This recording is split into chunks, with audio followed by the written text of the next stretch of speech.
Hello दोस्तों, स्वागत है आप सभी का आपके अपने यूट्यूब चैनल होम साइंस अड्डा पॉइंट पर।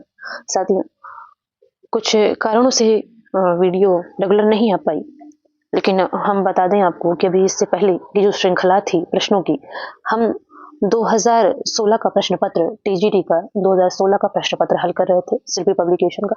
और ये शिल्पी पब्लिकेशन की ही आगे की श्रृंखला है, जिसमें आज हम प्रश्न नंबर 51 से 125 तक कंप्लीट करेंगे। और कल से हम हरियाणा के प्रश्न पत्रों को हल करेंगे। तो जो भी साथी हरियाणा का देंगे वो देखते रहेंगे। ठीक है, आइए बात करते हैं आज के प्रश्न की।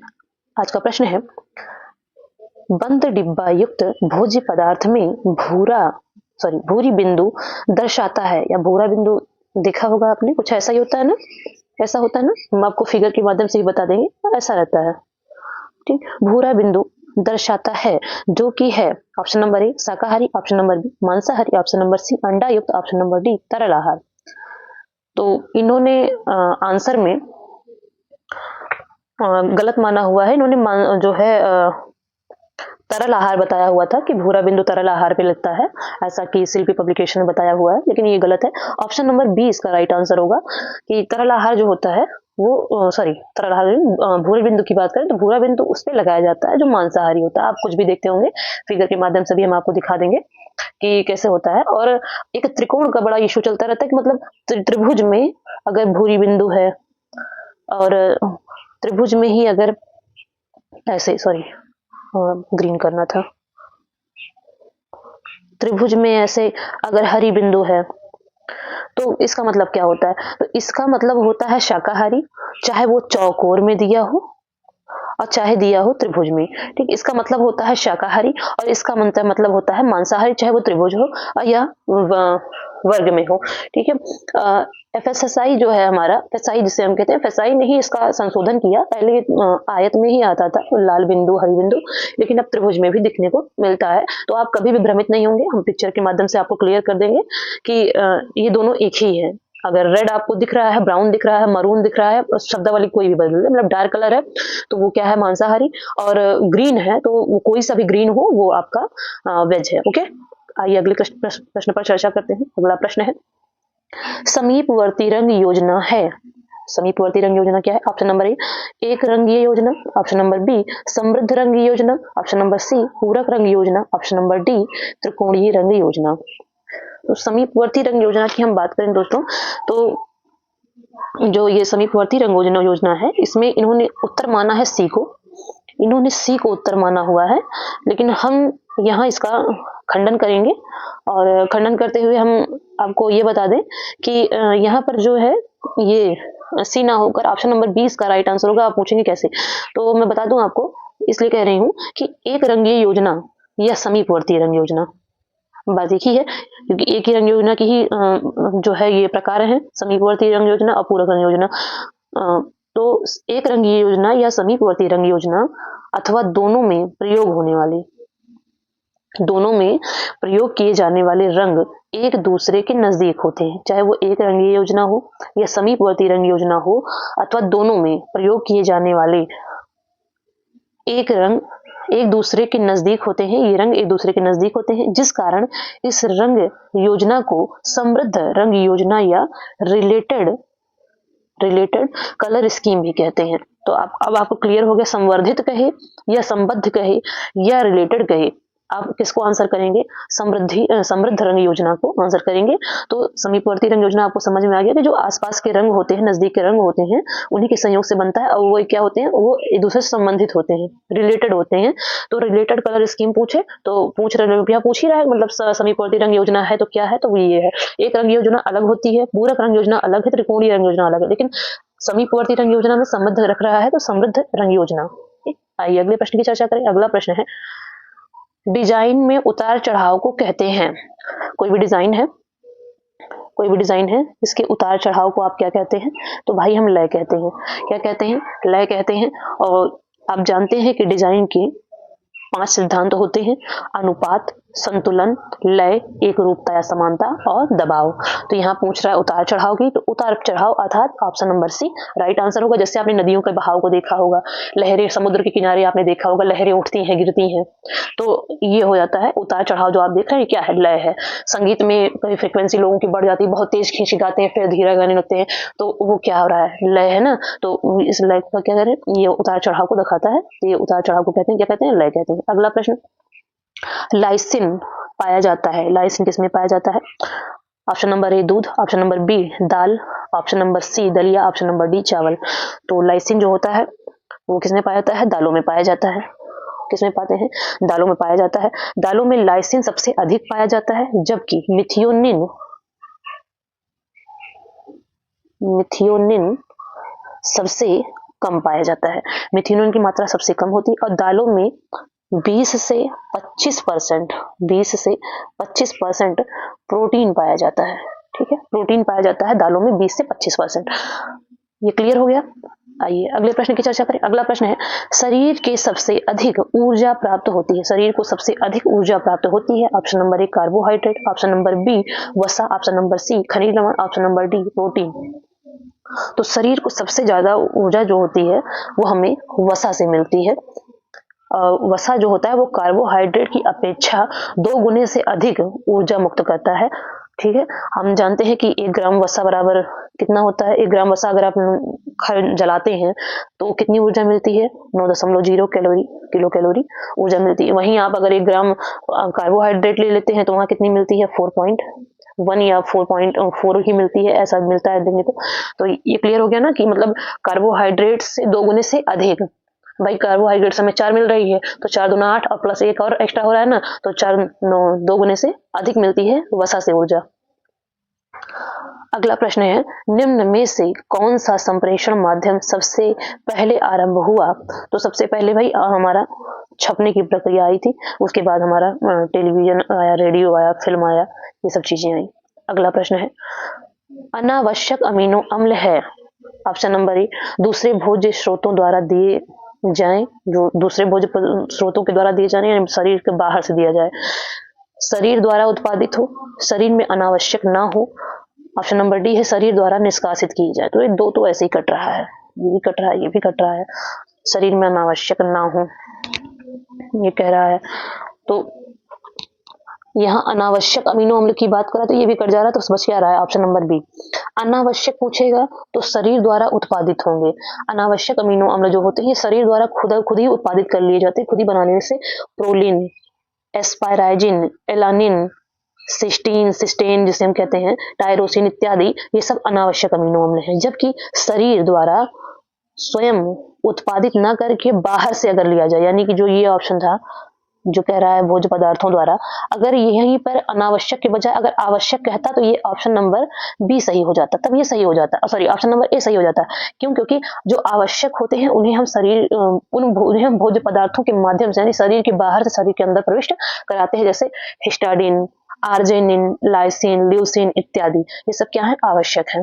अगला प्रश्न है, वसा की मात्रा किस स्थिति में बढ़ा दी जाए? वसा की मात्रा किस स्थिति में बढ़ा दी जानी चाहिए?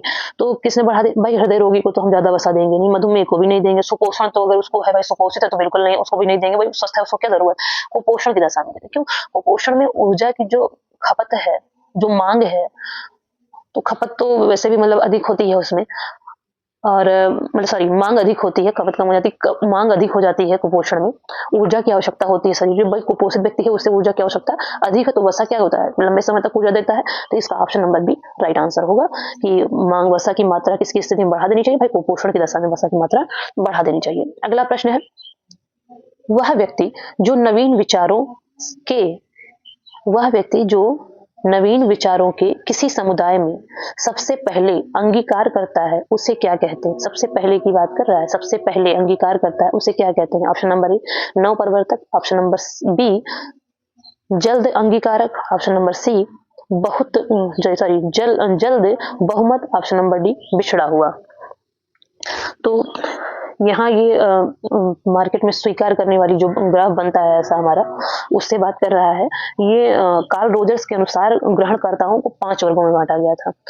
कार्ल रोजर्स ने 5 वर्गों में बांटा, ऐसे ऐसे बांटा, ठीक है, 5 वर्गों में बांटा था। इसमें से ये इसका जो कह रहा है कि जल्दी अंगीकार करने का, तो इसका ऑप्शन नंबर ए 9 परिवर्तक सही होगा, जिसे हम इन्वर्टर कहते हैं। इन्वर्टर्स होते हैं ना, ये 2.5 होते हैं, और उसके बाद आते हैं फिर ये आते हैं हमारे अर्ली अडॉप्टर आते हैं, फिर आते हैं अर्ली मेजॉरिटी, फिर लेट मेजॉरिटी, फिर लेगार्ड्स आ जाते हैं, ठीक है। तो इसका ऑप्शन नंबर ए सही हो जाएगा, 9 परिवर्तक। अगला प्रश्न है, सब्सिडाइज्ड प्रोसेसिंग इन खान पान प्रबंधों में की जाती है। सब्सिडाइज्ड प्रोसेसिंग किन खान पान प्रबंधनों में की जाती है? Option number A fast food unit, option number B air catering, option number C औद्योगिक catering, option number D restaurant होगा नहीं, तो ऑप्शन नंबर बी इसका राइट आंसर होगा, एयर कैटरिंग, ठीक है। अगला प्रश्न है, हाँ, अगला प्रश्न देखिए, आपके नेट के लिए भी इम्पोर्टेंट है और लगभग सभी प्रश्न हर परीक्षाओं के लिए इम्पोर्टेंट है, चाहे वो नेट का हो, स्टेट हो, यूपी टेट हो, चाहे वो बिहार का हो, ठीक है, हर किसी के लिए, क्योंकि प्रश्न पत्र में प्रश्न सिलेबस से दिए जाते हैं। प्रश्नों की शब्दावली या प्रश्नों का लेबल एग्जामिनर कभी नहीं कहता कि मैं हाई रखूंगा या लो रखूंगा, इसलिए हर प्रश्न आपके लिए महत्वपूर्ण है, सभी को ध्यान से देखते चलिएगा। तो यहाँ बात कर रहा है, प्रश्न है, शोध प्रस्तावना लिखने के लिए सही क्रम बताइए। देखिए, ये हमारे होम साइंस में भी पूछ सकता है, और क्या कहते हैं, हमारे फर्स्ट पेपर में भी नेट में पूछ सकता है, क्योंकि बहुत कॉमन प्रश्न है और एक क्वेश्चन यहाँ से आता ही आता हर परीक्षा में है, ठीक है, किसी भी रूप में पूछे। तो शोध प्रस्तावना लिखने के लिए सही क्रम बताइए। ऑप्शन नंबर ए साहित्य अवलोकन, ऑप्शन नंबर बी है, सॉरी ऑप्शन नहीं है, हाँ, पहला है साहित्य अवलोकन, दूसरा प्रस्तावना, ऑप्शन नंबर तीसरा है ग्रंथ सूची, चौथा उद्देश्य, पांचवा कार्यप्रणाली, छठा है आंकड़ों का विश्लेषण। तो हम सबसे पहले क्या करेंगे, सबसे पहले हम साहित्य का अवलोकन करेंगे, फिर क्या करेंगे, प्रस्तावना निकालेंगे, फिर क्या करेंगे, उद्देश्य का निर्धारण करेंगे, फिर क्या करेंगे, तब हम बनाएंगे ग्रंथ सूची, उसके बाद हम ग्रंथ सूची बनाएंगे, फिर हम कार्य प्रणाली अपनी देखेंगे, फिर आंकड़ों का विश्लेषण करेंगे, सबसे अंतिम में हम आंकड़ों का विश्लेषण करेंगे। तो सबसे लास्ट में हमें 6 दो जगह मिल रहा है, बी और सी में, और यही हेर फेर हुआ है तीसरे और चौथे में। तीसरे के स्थान पे चौथा आ जाएगा, तीसरे के स्थान पे चौथा आ जाएगा, पहला, दूसरा, चौथा, तीसरा, ऑप्शन नंबर बी इसका राइट आंसर होगा, पहला, दूसरा, चौथा, तीसरा, पांचवा, छठा, तो इसका option number B right answer हो जाएगा। आइए अगले प्रश्न की चर्चा करें। यौनावस्था में बाधा में शामिल है, यौनावस्था की बाधा में शामिल है, क्या शामिल है? ऑप्शन नंबर ए स्वयं की संकल्पना का विपरीत होना, ऑप्शन नंबर ए बी मनोवैज्ञानिक बाधा, ऑप्शन नंबर सी शारीरिक बाधा, ऑप्शन नंबर डी उपरोक्त सभी। स्वयं की संकल्पना का विपरीत होना, जो कुछ अपनी संकल्पना, अपनी इमेजिनेशन में जो बच्चे ने क्रिएट कर रखा है, जो भी सोच रखा है, उससे डिफरेंट होना। जैसे आपने कुछ सोच रखा था अपने बारे में, आपके साथ कुछ हो रहा है, तो वो क्या है, बाधा है, स्पेशली यौनावस्था में। जब यौनावस्था होती है, बच्चे क्या तनाव तूफान की अवस्था, वो एक्सेप्ट नहीं कर पाते, तो उनकी यौनावस्था में बाधा के रूप में शामिल है, तो यहाँ उपरोक्त सभी शामिल हैं, ठीक। आइए अगले प्रश्न की बात करें। प्रेशर कुकर की डिजाइन इस प्रकार की जाती है ताकि भोजन को उपयुक्त रूप से पकाया जा सके, तो उसका तापमान उसमें क्या रखेंगे, 121 डिग्री सेंटीग्रेड और 15 आईवी, दूसरा है 100 डिग्री सेंटीग्रेड और 15 आईवी, तीसरा ऑप्शन है 180 डिग्री सेंटीग्रेड और 25 आईवी, और ऑप्शन नंबर डी है उपरोक्त में से कोई नहीं। इन्होंने सी को आंसर माना है, लेकिन हम सभी जानते हैं और बहुत अच्छे से जानते हैं कि जो प्रेशर कुकर का तापमान होता है वो कितना होता है, वो होता है 121 डिग्री सेंटीग्रेड से 122 डिग्री सेंटीग्रेड तक होता है, और इसी आधार पर हम ऑप्शन नंबर ए को सही करेंगे, 121 डिग्री सेंटीग्रेड 15 आईवी। जब किसी भोज्य पदार्थ को उच्च ताप और दाब के माध्यम से उबाला जाता है, ठीक है, हम उबालते हैं ना, जब किसी भोज्य पदार्थ को उच्च ताप यानी ज्यादा आग, उच्च दाब यानी ऊपर से भी दबाव डालते हैं, के माध्यम से उबाला जाता है तो इसी को प्रेशर कुकिंग विधि कहते हैं। ये प्रेशर कुकिंग मेथड होता है। अब ढक्कन लगा देते तो ऊपर से भी लॉक कर दो तो नीचे से तो गैस की फ्लेम लग रही है। तो ये क्लियर हो गया आपको। तो यहाँ हो जाएगा। और इसी की बजाय अगर आपको 121 डिग्री सेंटीग्रेड ना दे करके अगर वो बता दे आपको 250 डिग्री फ़ारेनहाइट तो भी यह उत्तर क्या होगा? सही होगा। आइए अगले प्रश्न की चर्चा करें। वसा की कमी से निम्न रोग हो जाते हैं। ऑप्शन नंबर ए डायबिटीज नहीं, इंसुलिन की कमी से होता है। Option number B phrynoderma. Option number C मोटापा। हाँ, मोटापा तो जब कमी से नहीं होता अधिकता से होता है। तो ये भी कटा, ये भी कटा। क्वासियोर करने तो जो ऊर्जा की समस्या है तो यहाँ बचेगा क्या? वसा की कमी से निम्न रोग होता है। हाँ, क्वासियोर का थोड़ा प्रभाव पड़ता है लेकिन अधिक नहीं। तो फाइनोडर्मा इसका सही उपयुक्त आंसर होगा फाइनोडर्मा, क्योंकि इसमें क्या होता है? वसा की कमी से त्वचा पर छोटे छोटे छोटे छोटे छोटे छोटे दाने निकल आते हैं। इमेज से आप क्लियर हो जाएगा। ठीक है, आप इमेज देख लें। आइए अगले प्रश्न की चर्चा करें। सब्जियों में लाल तथा बैंगनी रंग निम्न वर्णकों के कारण होता है। Option number A anthocyanin. Option number B chlorophyll. Option number C carotene. Option number D फेलोवाइंस। तो क्लोरोफिल नहीं होगा। क्लोरोफिल कहाँ से होता है भाई? क्लोरोफिल जो हरी सब्जियां होती हैं उनमें होता है। यहाँ लाल और बैंगनी रंग की बात कर रहा है। और कैरेटिन आपने देखा है गाजर में होता है तो वो भी नहीं है। फेलोवाइंस यहाँ बच क्या रहा है? एंथ्रोसाइनिन। एंथ्रोसाइनिन होता है। अब यहाँ बात कर रहे हैं फ्लेवोनाइड्स होता है। फ्लेवोनाइड्स होता है। फ्लेवोनाइड्स को बांटते दो भागों में है, एक एंथ्रोसाइनिन और दूसरा होता है एंथ्रोजेनेसिस। एंथ्रोसाइनिन पहला और एंथ्रोजेनेसिस दूसरा भाग। तो एंथ्रोसाइनिन जो होता है इसमें गाढ़ा रंग होता है, जैसे लाल हुआ, बैंगनी हुआ। ठीक है, ये किसमें आते हैं? एंथ्रोसाइनिन के अंतर्गत आते हैं। और एंथ्रोजेनेसिस के अंतर्गत कौन आते हैं? हल्का रंग हो, मतलब कि जो मतलब पता ही ना चले कि इसमें कौन सा कलर, जैसे गोभी, लहसुन, मूली, प्याज, मतलब सफेदी सा क्रीमी कलर, दूध जैसा रंग वो होता है। और ये रंगहीन पदार्थों के लिए जिम्मेदार होते हैं। कौन? एंथ्रोजेनेसिस। एंथ्रोजेनेसिस ये पूछ सकता है। एंथ्रोजेनेथिन है, सॉरी एंथ्रोजेनेसिस बोल रहे हैं। एंथ्रोजेनेथिन ये रंगहीन पदार्थों के लिए जिम्मेदार होते हैं। इन्हें रंगहीन पदार्थ के रूप में जानते हैं जो हल्का रंग होता है, जैसे गोभी, लहसुन, मूली, प्याज, दूध, बताया ना मैंने। तो ये हो गया। अब जो एंथ्रोसाइनिन होता है, एंथ्रोसाइनिन में आप जान लीजिए कि आप ये देख ही रहे हो कि लाल और बैंगनी कह रहा है तो गाढ़ा रंग, जैसे जामुन, चुकंदर, ये होते क्या है? ऐसा ये ऐसे वर्णक हैं जो जल में घुल जाते हैं तथा इनका स्वाद या गंध पानी में मिल जाती है। आप चुकंदर को जो है धुल के देखो पानी में, पानी उसको पियो तो उसका टेस्ट जो आएगा ना तो उसमें मिक्स हो जाता है। जूस देखो आप मिला के, देखते हो ना, जामुन का आप देख लो तो इस तरह होता है। तो आइए अगले प्रश्न की चर्चा करें। कम दूरी की दुकान से थोड़ी मात्रा में बार बार सामानों तथा साबुन खरीदने को क्या कहते हैं? मतलब जो हमारे आसपास की दुकानें होती हैं, हम छोटी मोटी जरूरतें जो खत्म हो जाता है, जैसे मान लीजिए हम बाल धुलने जा रहे थे, शैम्पू नहीं, हम जाके शैम्पू ले आए, तो इस तरह के क्या है, ये क्या होते हैं, इनके बारे में पूछ रहा है। ऑप्शन नंबर ए सुविधाजनक सामान। ऑप्शन नंबर बी दुकानदारी सामान। ऑप्शन नंबर सी विशेषज्ञता सामान। ऑप्शन नंबर डी उपरोक्त में से कोई नहीं। यहाँ सबसे सरल है कि सुविधाजनक। भाई में बाल धुलना था, हमारे पास शैम्पू खत्म था, अपने पास की दुकान पे गए, वहां से लेके चले आए पाउच में जैसे भी, तो वो क्या हमारे लिए सुविधा है। अगर नहीं होता तो हमें कहाँ जाना पड़ता? मार्केट में, मेन मार्केट जाना पड़ता। तो सुविधाजनक। अगला प्रश्न है, बंधन का उपयोग किया जाता है। ऑप्शन नंबर ए कपड़ों पर। ऑप्शन नंबर बी मुहाने को सुरक्षित रखता है। ऑप्शन नंबर सी हुक और आंखों पर। ऑप्शन नंबर डी उपयुक्त सभी। ऑप्शन नंबर डी इसका राइट आंसर होगा, कपड़ों पर। भाई कपड़े को हम बांधते हैं, रंग रहे हैं या कुछ करें तो बंधन का प्रयोग वहां भी कर रहे हैं। मुहाने को सुरक्षित रखने के लिए, भाई कोई मुहाना है कहीं मान लीजिए किसी भी चीज का, वो खुला है तो उसको बांध कर क्या कहते हैं हम? सुरक्षित कर देते हैं, उसमें से निकले नहीं पदार्थ जो भी है उसके अंदर। हुक और आंखें। हुक और आंखें मतलब जो आपने हुक देखा है ना फंसाने के लिए, तो इस पर भी क्या होता है? धागा होता है, ये भी क्या करता है? बांधने का काम करता है। आंखें मतलब वही जो काज होता है, काज में बटन गया तो क्या करते हैं? लॉक कर दिया। तो क्लियर है, तो ऑप्शन नंबर डी। अगला प्रश्न है, एवी एड्स को एडगर डेल ने किसके अंतर्गत वर्गीकृत किया है? Option number A table part. Option number B flow chart. Option number C अनुभव शंकु। Option number D tree chart. हम सभी बहुत अच्छे से जानते हैं कि एडगर डेल ने अनुभव का शंकु विकसित किया है। और एवी एड्स का मतलब ऑडियो विजुअल एड्स, श्रव्य दृश्य सामग्रियों को इसमें शामिल किया, तो अनुभव शंकु में शामिल किया है। तो ये एवी एड्स आपको क्लियर हो गया कि ये क्या है? आपके ऑडियो विजुअल एड्स हैं। आइए अगले प्रश्न की चर्चा करें। अगला प्रश्न है, ट्राइसेम शुरू हुआ था, ट्राइसेम कब शुरू हुआ था? Option number A 1970, option number B 1972, option number C 1979, option number D है 1982।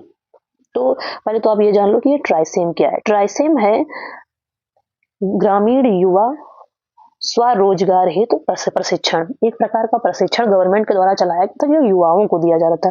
और किन युवाओं को दिया जा रहा था? जिनकी उम्र 18 से 35 साल थी। कितनी थी? 18 से 35 साल के युवाओं को ये ट्राइसेम के अंतर्गत शामिल किया जा रहा था, जिसका उद्देश्य क्या था? ग्रामीण युवा रोजगार स्वरोजगार हेतु प्रशिक्षण, मतलब ये थीम थी उसकी, उसी के अंतर्गत ये मतलब ये ट्राइसेम का अर्थ था। उसी में इन लोगों को, इतनी उम्र के लोगों को लिया जा रहा था। और ये ट्राइसेम समन्वित ग्रामीण विकास कार्यक्रम का एक अंग है। ट्राइसेम किसका अंग है? तो ये समन्वित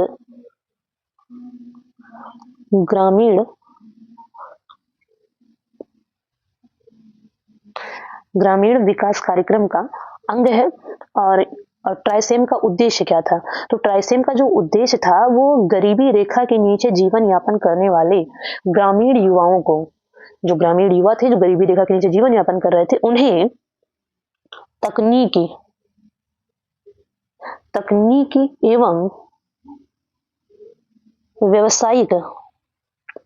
व्यावसायिक शिक्षा देकर स्वरोजगार योग्य बनाना, जिससे वे अपने और अपने परिवार का भरण पोषण कर सकें। और ये योजना आई कब? ये योजना आई 15 अगस्त 1979 को। 15 अगस्त 1979 को ये योजना आई। जैसे अभी वर्तमान समय में हम कौशल विकास योजना को देख रहे हैं, तो 2015 में आई थिंक आई है। 2015 में कौशल विकास योजना जब आई तो इसका उद्देश्य क्या था? बहुत सारे लोगों ने इसमें फॉर्म भरा, बहुत से लोगों ने प्रशिक्षण लिया। 6 महीने का कोर्स कोई था, कोई 3 महीने का था। तो लोगों ने इसके अंतर्गत क्या किया? प्रशिक्षण, किसी ने सिलाई कढ़ाई सीखी। इसी तरीके से उसका उद्देश्य क्या था? रोजगार को बढ़ावा देना था। बहुत सारे लोगों ने कंप्यूटर कोर्स वगैरह उसमें लेकर, उसके बाद अब गाँव में देखिए आप, बहुत सारे लोगों ने फॉर्म भरने का, जनसेवा केंद्र वगैरह अपना स्थापित कर लिया इस तरह से, और अपना रोजगार चला रहे हैं। ऐसे ही ये उस समय था 1979 में, वहां ट्राइसेम योजना ये आई थी। समन्वित ग्रामीण विकास कार्यक्रम का एक अंग था ट्राइसेम। उसी तरह अब ये कौशल विकास योजना हमारे सामने देखने को मिल रही है। आइए अगला प्रश्न की चर्चा करें। प्रतिचयन किस प्रकार की सूचनाएं प्राप्त करने के लिए किया जाता है? प्रतिचयन किस प्रकार की सूचनाएं प्राप्त करने के लिए किया जाता है? ऑप्शन नंबर ए सामुदायिक, ऑप्शन नंबर बी विचरण, ऑप्शन नंबर सी परिशुद्धता, ऑप्शन नंबर डी जनसंख्या। तो इसका सही उत्तर क्या होगा? ऑप्शन नंबर बी विचरण। आइए अगले प्रश्न की चर्चा करें। पारिवारिक लक्ष्यों की प्राप्ति करने हेतु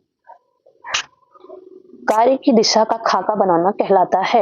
ऑप्शन नंबर ए योजना बनाना, ऑप्शन नंबर बी संगठित करना, ऑप्शन नंबर सी नियंत्रित करना, ऑप्शन नंबर डी बल देना। तो हम सभी जानते हैं कि जब हम लक्ष्य की प्राप्ति के लिए क्या करते हैं? पहले क्या करते हैं? योजना बनाते हैं। इसके बारे में बहुत अच्छे से और क्वेश्चन कर चुके हैं, योजना बनाना। अगला प्रश्न है संक्रिया चार्ट है। संक्रिया चार्ट क्या होता है? ऑप्शन नंबर ए एक प्रबंधन के कार्यों का नियमित रिकॉर्ड, ऑप्शन नंबर बी संचार की एक प्रक्रिया, ऑप्शन नंबर डी सामग्री के संचालन के अभिलेख के लिए प्रयोग किए जाने वाली व्युक्ति, ऑप्शन नंबर डी समूहों का चित्रवत वर्णन और कार्यों का संबंध। तो इसका सही उत्तर क्या होगा? संचार की एक प्रक्रिया। ऑप्शन नंबर बी इसका राइट आंसर होगा, संचार की एक प्रक्रिया। ठीक है, आइए अगले प्रश्न की चर्चा करें।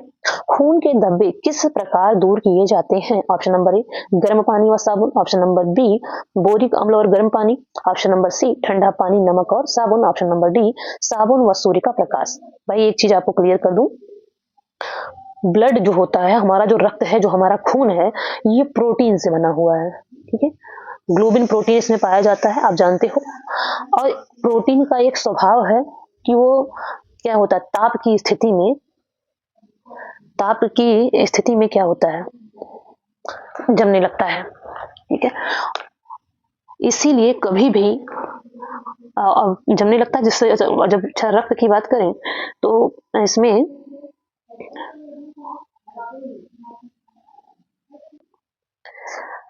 तो प्रोटीन क्या जो रक्त है वो क्या होता है, जमने लगता है। अब जमने की दशा में ये आप करते हैं कि मगर आप उससे गर्म पानी का यूज करते हैं तो वो क्या होगा, जम जाएगा और कपड़े से दाग नहीं निकलेगा। इसलिए कभी भी अगर धुलने की बात आ रही है, रक्त को यानी धब्बे को धुलने की बात आई, तो गर्म पानी का यूज बिल्कुल नहीं करेंगे, बिल्कुल नहीं तो बिल्कुल नहीं। जहां भी आपको गर्म पानी दिखे सीधे काटो, सीधे काटो, गलत कट गया, गर्म पानी कट गया, गर्म पानी कट गया। ठंडे पानी से धुलेंगे, आप क्या करेंगे, ठंडे पानी से धुलेंगे, नमक और साबुन के घोल से। साबुन व सूर्य का प्रकाश, सूर्य के प्रकाश में रहेगा तो भी क्या गर्मी पाएगा, नहीं छूटेगा।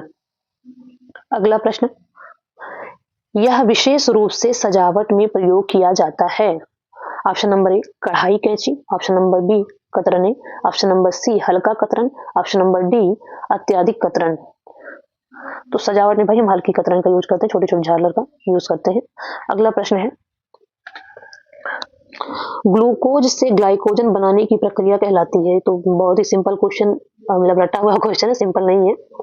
कि ग्लूकोज से ग्लाइकोजन बनाने की प्रक्रिया क्या कहलाती है। Option number A glycogenesis, option number B glycogenesis, option number C gluconeogenesis, option number D glycolysis. तो इसका उत्तर हम सभी जानते हैं कि ग्लूकोज से ग्लाइकोजन बनाने की जो प्रक्रिया होती है ग्लाइकोजेनेसिस कहलाती है। Option number B is right answer. अगला प्रश्न है, पॉलीसेकेराइड में निम्न शर्करा पाई जाती है। पॉलीसेकेराइड में कौन सी शर्करा पाई जाती है। Option number A starch, option number B pectin, option number C glycogen, option number D उपरोक्त सभी।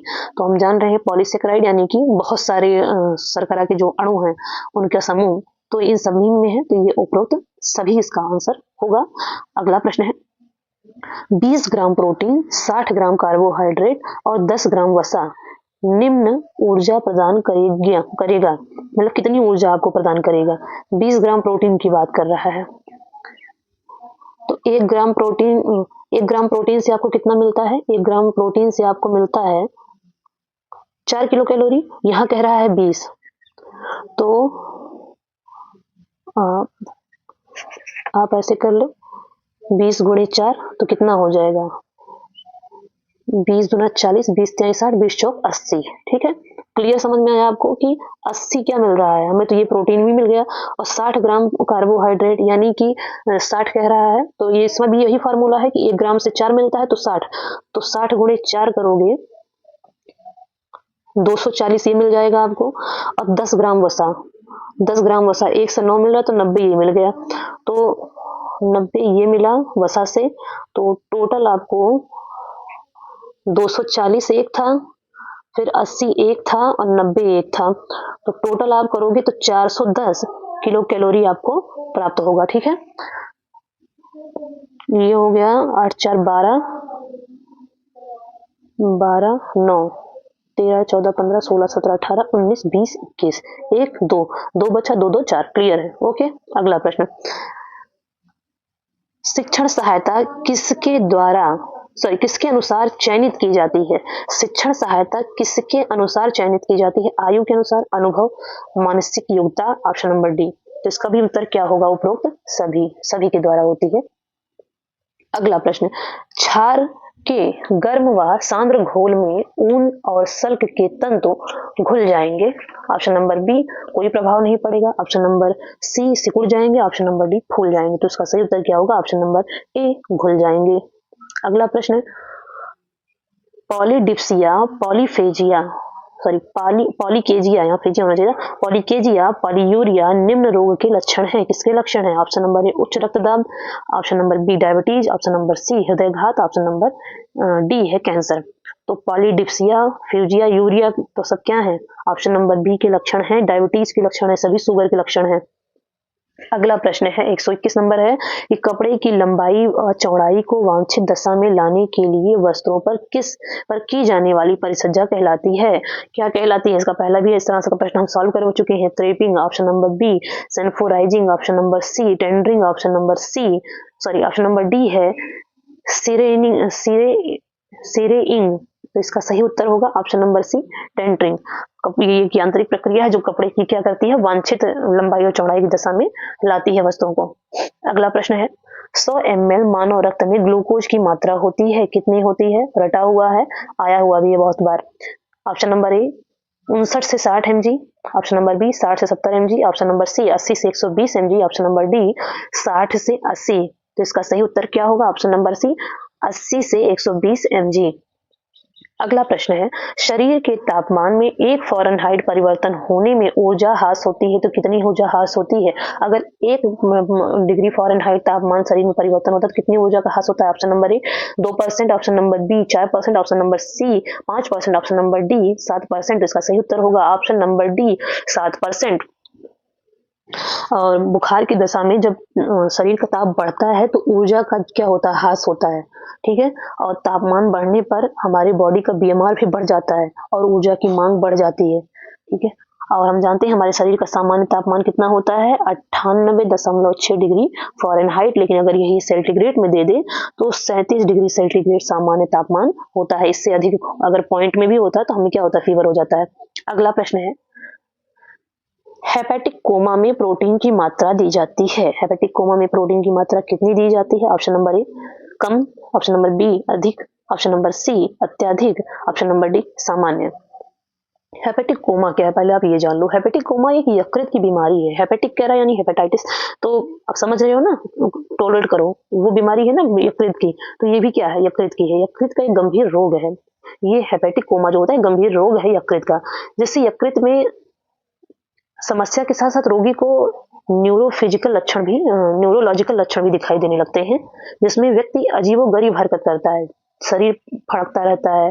यकृत विषाक्तता जैसे पदार्थ जैसे अमोनिया के जो तत्व होते हैं, जो जटिल है भोज्य पदार्थ है, विषाक्त भोज्य पदार्थ है, इनका ये क्या करता है? पाचन नहीं कर पाता, इसके पाचन में कठिनाई आती है, जिससे रक्त में विषाक्तता बढ़ जाती है और हेपेटिक कोमा की दशा उत्पन्न होती है। तो इसी कारण प्रोटीन की मात्रा क्या की जाती है? बहुत कम दी जाती है, ठीक है। अगला प्रश्न है, किसी लक्ष्य के लिए 3 आयामों की पहचान की गई है। किसी लक्ष्य के लिए 3 आयामों की पहचान की गई है। Option number A model, option number B नमूना, ऑप्शन नंबर सी लक्ष्य, ऑप्शन नंबर डी उपरोक्त सभी। इसका सही उत्तर क्या होगा? उपरोक्त सभी, ठीक है। तो ये थे हमारे आज के प्रश्न, और प्रश्नों की श्रृंखला, मतलब कि कल से हम जो है हरियाणा के एग्जाम के जो आए हुए पेपर थे उनको सॉल्व करेंगे, और यहाँ तक कि इतना प्रश्न हमने करवा दिया है। हम इसकी श्रृंखला को आगे और करवाएंगे, लेकिन संभावना जो परीक्षा करीब है हरियाणा की, इसलिए हम हरियाणा के पेपर करा रहे हैं। और एक बहुत ही महत्वपूर्ण बात आपसे बताना चाहें कि दिसंबर के एग्जाम की डेट तो आपने देख ही ली कि वो भी आ गई है। 8 तारीख को सेकंड मीटिंग में हम सभी का, 8 जनवरी को सेकंड मीटिंग में हम सभी का एग्जाम है होम साइंस का, और उसके लिए भी आप तैयारी बहुत अच्छे से करते रहिए। जितनी भी वीडियो आपको दी जा रही है सभी आपके काम की हैं। आप किसी भी परीक्षा की तैयारी कर रहे हो, प्रश्न कभी भी नहीं बताता है प्रश्न पत्र में कि वो किस लेवल का आएगा। सरल भी आ सकता है, कठिन भी आ सकता है, मॉडरेट भी आ सकता है। तो इसलिए जो हरियाणा का भी पेपर आप करवाया जाएगा, उसे भी आपसे निवेदन है कि आप उसे अच्छे से देखें और समझें, और अपनी जो भी राय हो उसे आप कमेंट बॉक्स में जरूर बताएं। और आप सभी बहुत अच्छे से सहयोग कर रहे हैं, इसके लिए बहुत बहुत धन्यवाद। चलिए मिलते हैं दोस्तों कल और हरियाणा की श्रृंखला में, और सभी साथी अपनी तैयारी बहुत अच्छे से करते हैं। सभी को बहुत बहुत धन्यवाद।